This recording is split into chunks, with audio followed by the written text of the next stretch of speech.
Hi, I'm Joseph, and welcome to the RVKJ News. As you may all know, it's February, which means it's Black History Month. Today we have a special guest, Reyna, talking about the Freedom Riders. Thanks, Joseph. Hi, everyone. I'm Reyna. For those of you who don't know, the Freedom Riders were a series of political protests against segregation. The protests were by blacks and whites who rode buses together in 1961. Prior to the Freedom Riders beginning their protests, a decision was made in 1960. The issue was known as the Boynton Decision. This decision proposed that there had to be different bus terminals, restrooms, and other facilities associated with terminal travel for blacks and whites. Many people were outraged with this new decision, but very few took action.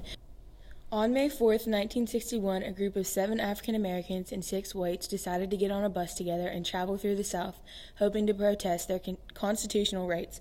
They also hoped to provoke the government into changing their mind about the newly passed Boynton Decision. Throughout their journey south, whites used the blacks' restroom, and vice versa. This caused a lot of conflict and violence. On multiple occasions in different parts of the South, Freedom Riders were beat and their buses and personal belongings were damaged. As they continued traveling, the extreme violence and indifference of local police made the numbers and the amount of supporters rise quickly. Some Freedom Riders got stuck at the location of their assault, and others were able to stay on track and continue traveling. Eventually, almost all of the Freedom Riders were arrested in Mississippi. Soon after, President Kennedy was pressured and ordered strict guidelines to ban segregation in interstate travel. The Freedom Riders had a big impact on the African American communities in the South. Other campaigns, such as Mississippi's Freedom Summer, were inspired by the Freedom Riders.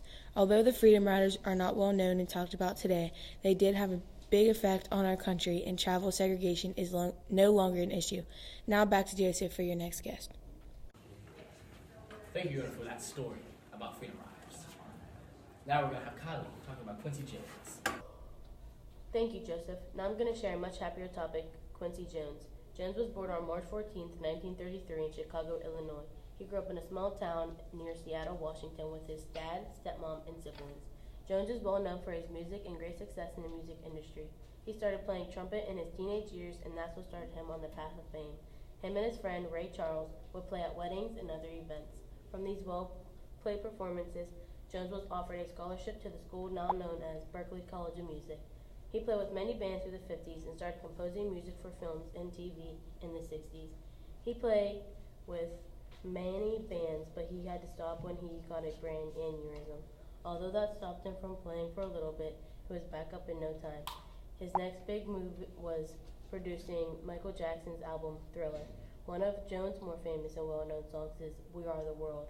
Even though Jones is more known for his music, his company, the Quincy Jones Entertainment Company, produced the well-known show The Fresh Prince of Bel-Air. To sum up, Quincy Jones is still living, and you can watch him on talk shows, interviews, and other things. He's a well-known man and will always be remembered. Thanks for tuning in to RVKJ News. See you next time.